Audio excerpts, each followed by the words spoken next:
kita kembali masuk ke Purgatory, di mana pesawat sudah mengudara datang dari arah Lumbermill menuju ke arah Crossroad dan juga Marble Works. By the way, Crossroad bisa jadi opsi juga untuk beberapa tim kayak Satu Esports. Setahu gue juga main di Crossroad atau bahkan kayak oke, berarti benar seperti yang asumsi awal gua, Dewa bakal mungkin dia jalan dulu ke pinggir-pinggir ski, abis itu karena pesawat juga kayaknya terlalu jauh, dia nggak mau langsung maksain kayak kemarin apa yang Dewa mainkan. Dewa kan benar-benar ngirim 2 orangnya bahkan itu ke pinggir pulau Mod House, dan di Mod House-nya sendiri sepertinya EVOS gak bakal menemukan halangan karena Jaslux ternyata juga agak ngalah. Dia bakal ambil ke sekitaran Crossroad dan dilepas quarry-nya, Mountain Villa-nya untuk Onyx dan juga teman-teman dari Vesaka atau semangat. Oke, dan bener aja Marble Works bakal diambil EVOS. Sorry, itu bukan EVOS, SCF. Ini ada SCF, ada JSLux, perang bakal terjadi dan EVOS juga mengirimkan 3 player sekaligus ke arah sana, Jiban. Ya, benar sekali, dan kita bisa lihat JSLux ngelihat apa yang nggak kita lihat di hari pertama. Ini tuh merupakan variabel yang memang wajib untuk dicoba sama JSLux karena mereka harus habisin jatah gagal ya. Dan kita bisa lihat gimana JSLux udah kehilangan 1 orang Flazy tapi bisa menukar 1 orang lagi, Zax. Dengan pengalamannya bersama anak-anak mantap kali atau TWE kemarin, harusnya bisa dikonvert menjadi sebuah permainan yang lebih matang. Tapi kita juga ngelihat Abax sudah mulai nge-scout dari arah kejauhan. Ada Topek, udah mulai sulit menemukan jalan kabur ya. Dia nggak dapet senjata yang proper juga bisa gue katakan. So, agak susah untuk Topek jujur aja. Tapi Uwai, sang Uwai dari Vesaka atau semangat, oke, itu udah dapetin 1 orang juga tadi dari arah yang berbeda. Dan Kapten Darkol harus ditumbangkan sama Kapten Nirap. Nice banget Kapten Nirap. Ditambah Topek ternyata masih bisa memberikan perlawanan. Jujun somehow knockdown. Jujun knockdown di tangan 1 orang yang kondisi udah terpojokan. Masih menjadi pertanyaan, bahkan 2 orang. 2 orang JSLux ngirim atu-atu untuk jemput 1 orang. Untungnya udah selesai, dan Abax di sini menjadi informan aja seperti ya Bung Skyla. Yes, sudah mulai mengerucut pergerakannya. Abax juga nggak mau tereliminasi di posisi seperti ini karena udah tahu pergerakan dari MGUT dan juga 1 player yang berada di atas itu udah mulai ke arah Abax. Kalau misalkan Abax ya bermain lebih agresif barusan dan ter-take down, otomatis plan dari mereka bakal gagal total. Iya. Ya kan, dan Abaxnya bakal dihidupkan kembali, mereka bakal reset lagi. Otomatis tersisa 2 player aja. Itu bakal mengganggu sekali yang namanya pergerakan dan juga planning yang sebenarnya dari awal sudah mereka coba atur gitu. Yap, betul sekali. Dan kalau kayak gini sih, nah gue pengen lihat ya, karena tadi gue sempat lihat contekan bakal ada aksi di sekitaran pinggir Marble Works, yaitu anak-anak dari SCF paling fun atau IRF. Welcome IRF ke skena kompetitif Free Fire, dan ada Valves yang juga sebenarnya 1, 2, 4 aktif tapi nggak dia pakai. Dia lebih milih mau coba nge-decoy dulu dikit gitu, tapi nggak nimbulkan impact yang bagus juga ternyata. Dan chill sih, untungnya dia double pick sama dengan temannya. Karena kalau nggak itu agak lumayan beresiko. Uwai juga tadi udah memberikan cover yang cukup bagus menurut gua. Membuat seorang Chris juga di belakang akhirnya harus dia berlindung dulu di balik glue ya. Betul, harus coba untuk sembunyi dulu, melakukan medikasi dulu, tapi pergerakan dari Uwai dan kawan-kawan seakan-akan gak ada intensi untuk mengurangi kecepatan mereka, melakukan regrouping, justru mereka bergerak lebih agresif lagi. Ini menjadi satu hal yang cukup normal karena mereka sendiri udah berhasil dapetin 3 poin eliminasi kali ini. Sementara tembakan demi tembakan juga sudah mulai dikeluarkan. Pergerakan mereka jadi lebih ngeri lagi, tapi sayangnya Pazi ditumbangkan lagi dan lagi ya juga. Ini dengan kondisi yang agak jauh ya. Itu Panzi harus jatuh knockdown. Gue gak tahu juga itu kondisinya dia lagi kalah kontaknya. Kenapa bisa kalah kontak gitu lawan UMP? Apa emang langsung kena crit atau enggak? Karena kita gak dapet sorotannya. Tapi yang pasti bisa gue katakan semangat oke di sini memang gak ada tensi buat kalah gitu. Ya. Cuman sayang aja tadi gue nggak ngeliat itu momen si Panzinya kepiknya gimana. Ya memang kadang kita suka nggak aware sama orang yang baru turun tiba-tiba gitu kan. Langsung dihantam habis-habisan. Apalagi kalau misalkan peluru pertama dan kedua UMP itu udah pala, biasanya 3 ke 4 itu bakal kepala lagi gitu kan. Iya. Gue sih ngeliatnya itu sih udah gak mungkin kalah punya tuh. Oke, semangat gitu. Harusnya. Tapi kita lihat sekarang Vagos lumayan terdesak, terpojok, dan udah diberikan semua resource yang ada. Agak susah untuk melawan. So tim Vagos harus kandas begitu aja. Memulai 2 game dengan tidak terlalu bagus. Walaupun tadi lebih survive lama ya kan, tapi kali ini memang belum bisa bicara banyak Vagosnya di Purgatory. Udah tercatat 2 hari berturut-turut Purgatory-nya Vagos gak gitu bagus ya. Ya, dan justru berbanding terbalik dengan JS Lux kali ini, mereka berhasil melakukan satu fight di early game yang cukup baik menurut gua. Benar. Mereka sempat kehilangan 2 playernya memang, tapi berhasil dihidupkan kembali, dan keputusan mereka untuk bergerak ke bagian sisi yang lain yang dimana mereka sudah tahu kalau mereka bergerak ke bagian atas lagi mereka bakal bertemu dengan EVOS Divine.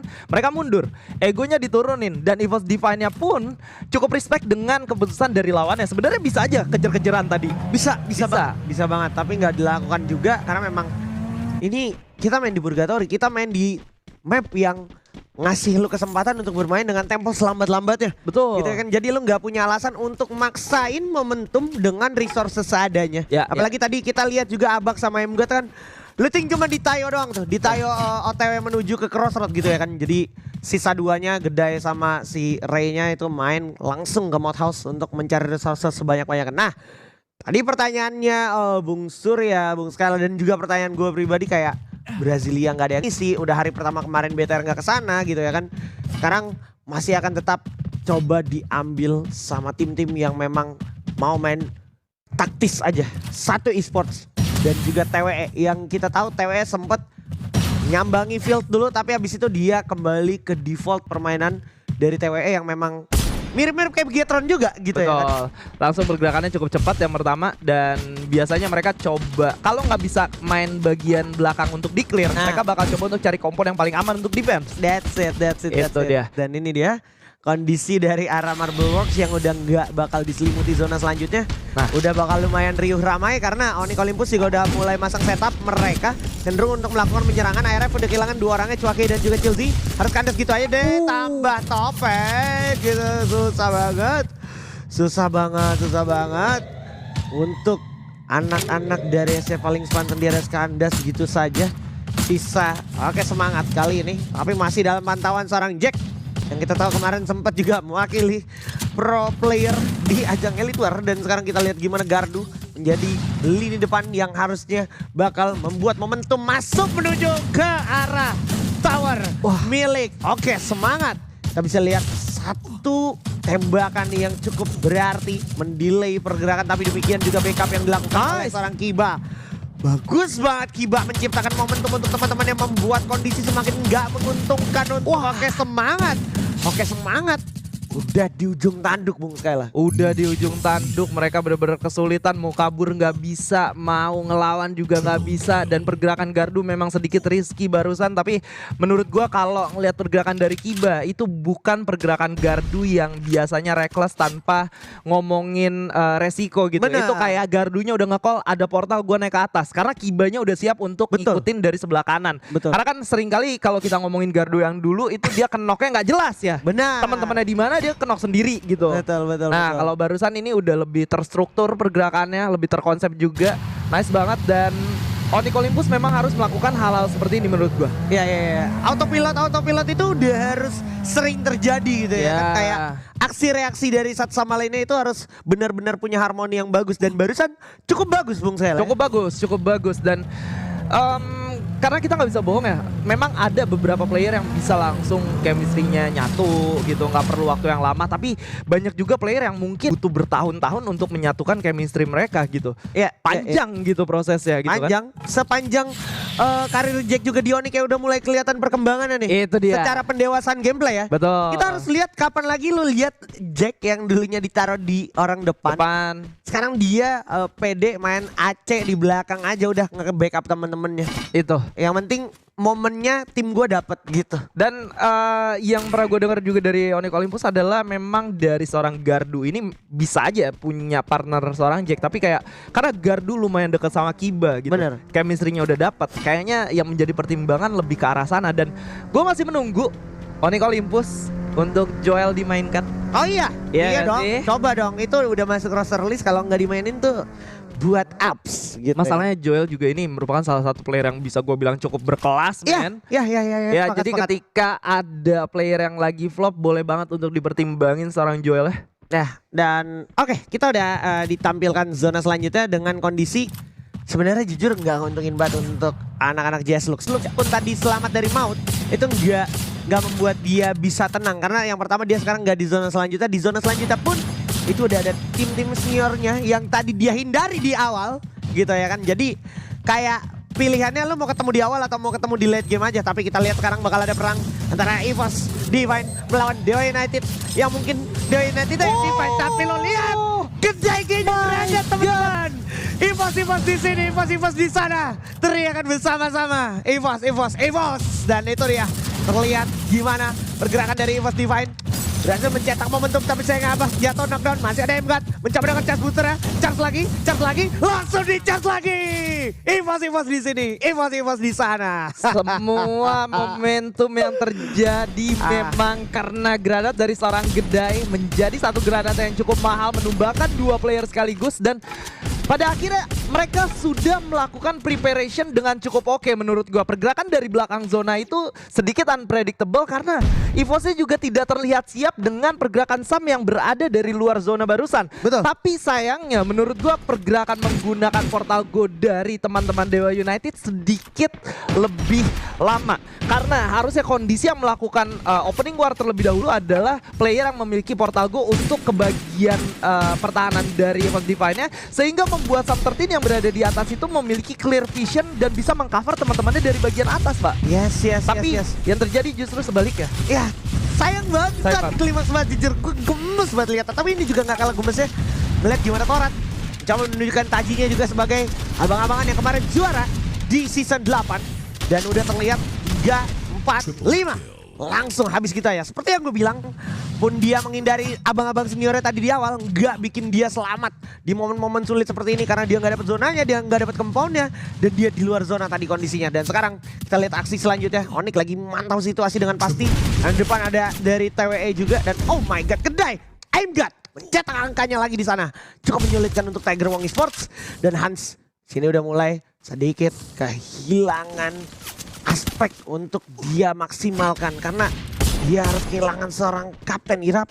Dengan kondisi bermain udah terlanjur di genteng, dia udah nggak boleh kapten buat turun. Dan lo lihat semuanya harmoninya mantep banget anak-anak EVOS Divine. Ini adalah era baru dari EVOS Divine. Mereka berhasil menumbangkan Dewa United, mereka berhasil menumbangkan siapapun yang berada di depannya, at least sampai di posisi yang sekarang. Tapi pergerakan kali ini mereka sedikit kebingungan karena ternyata mereka harus cepat masuk ke dalam zona selanjutnya. Mereka berada di zona yang paling cepat dan ini tidak menguntungkan, bisa gue bilang. Untungnya masih ada Portal Go yang bisa mereka gunakan kali ini. Coba untuk bertahan di bagian sini bukan ide yang bagus menurut gue. Boleh langsung turun sekarang. Ya, ditambah ini juga bukan jadi zona selanjutnya. Dan Dudes berhasil dapat sebuah pick off mahal ke arah Jack begitu di karangan Bara di sana di knockdown begitu saja. Aimgat lagi-lagi mencetak angkanya.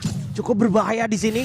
Anak-anak EVOS Divine aimnya nempel semuanya. Kalau dari tadi lu perhatiin semua kontaknya membuahkan hasil. Tapi kita lihat sekarang gimana Gedai mencetak grenade itu menuju ke arah RRQ Kazu kali ini. Dan di sisi lain ternyata TWE harus kandas gitu ya di tangan Torat. Dan RRQ harus dipaksa dipukul mundur menggunakan Portal Go kabur, Pak. Men, ternyata gua ngelihat pada akhirnya di sini Abax bisa benar-benar bersinar dengan seorang Emgat karena memang Gedai adalah sosok yang mereka butuhkan. Orang depannya udah bagus banget jaga badan, bagus banget eksekusinya, dan Gedai di belakang juga bisa melakukan satu pergerakan yang cukup membahayakan lini depan dari tim lawan dengan granat-granat yang memudahkan tugas dari Emgat dan juga seorang Abax. Tapi kali ini kalau kita lihat seorang Ray udah cukup sekarat. Gedai coba untuk bertahan. Granat udah mulai dibakar kali ini. Dilemparkan ke arah depan dan tukeran lempar granat barusan. Iya, dan kita lihat gimana Dudes bakal mencetak grenade tapi belum membuahkan hasil. Masih bakal ditarik dulu mundur ke belakang bersama dengan EVOS. Kali ini bersama dengan Torat juga mencari third party team fight yang tak terhindarkan lagi. Pengalian positioning badannya ini cakep banget Aimgat di sana. Berhasil selamat dari tembakan-tembakan party. SPD dan juga Woodpecker milik Razor dan juga seorang Dudes. Razor berhasil 2 angka dia dapatkan, tapi kita lihat gimana Abai sekarang masuk menutup ke jantung pertahanan. Dari anak-anak Torat 2 lawan 1 bakal ada double pick lagi, tapi satu-satu masuknya menuju ke arah Abai. Abai masih bisa menutup dirinya, tapi sayang sekali sang kapten Gedai harus kandas gitu aja. RRQ Kaze yang sekarang mainin momentum ini untuk menghabisi Torat dan juga EVOS Divine. Masih ada pertahanan yang luar biasa dari Torat, membuat Abai bakal coba nge-crack jantung pertahanan dari Torat, tapi Legalot bermain dengan sangat bagus juga dengan mode lancar ditambah dengan Abai di sana dengan Charge Booster yang membuat Torat harus kandas begitu ya di peringkat ketiga. Sisa satu player Aimgat di sini. Aimgat versus Abai. Sayang sekali Dudes di sana datang lebih dulu untuk mengeksekusi Aimgat dan Boya berhasil didapatkan oleh RRQ Kazu. Hasta la vista, EVOS.